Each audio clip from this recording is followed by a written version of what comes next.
Hello বন্ধুরা, তোমরা সবাই কেমন আছো? আশা করি ভালোই আছো, আর আমিও ভালো আছি। তো আমি এসেছিলাম মাঠে এসেছিলাম শশার জমিতে। ওই দেখো শশার জমি।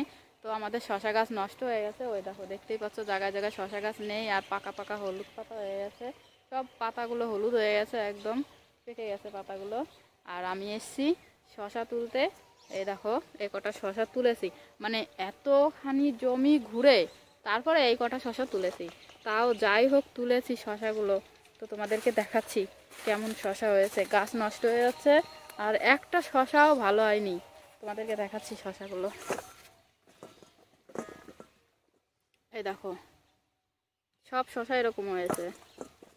এই দেখো, এই দেখো,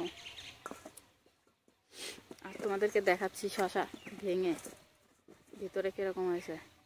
এই দেখো, দেখো এরকম হয়েছে সব শশাগুলো। একটা শশাও এখন পর্যন্ত কেউ খেতে পারেনি। যে মাঠে শশা হয়েছে কেমন হয়েছে খেতে তাও দেখতে পাইনি। দেখো কি করে খাবো এরকম পোকা থাকলে, তোমরাই বলো। খাওয়া যায়? দেখেই তো কেমন লাগে। তো এই গাছের পিছনে অনেক খাটাখাটনি করে এই গাছগুলো যাই হোক একটু বানিয়েছিল, ভেবেছিল গাছ তো নষ্ট হয়ে গেছিলো, আশা পুরো ছেড়ে দিয়েছে গাছের। তো যাই হোক ভেবেছিল ওষুধ দিলে পরে জল দিলে পরে তাও মনে হয় ভালো হবে, কিন্তু কিছুতেই কিছু হচ্ছে না। গাছের রোগ লেগে গেছে একদম পুরো।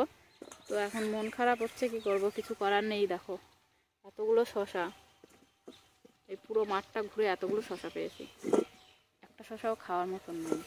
আর দেখো তোমাদের দাদা ভাই মন খারাপ করে গাছে ওষুধ দেওয়াও কদিন আগে বন্ধ করে দিয়েছে। তা দেখছে গাছে সবকটা গাছে ফল ধরেছে, কিন্তু ফল তো ধরেছে দেখা যাচ্ছে কত সুন্দর, কিন্তু একটা ফলও খাওয়ার মতন নেই। তবে বলছে তা মাছে একটু জল টল দিয়ে দিই। ওই দেখো জল দিতে এসছে।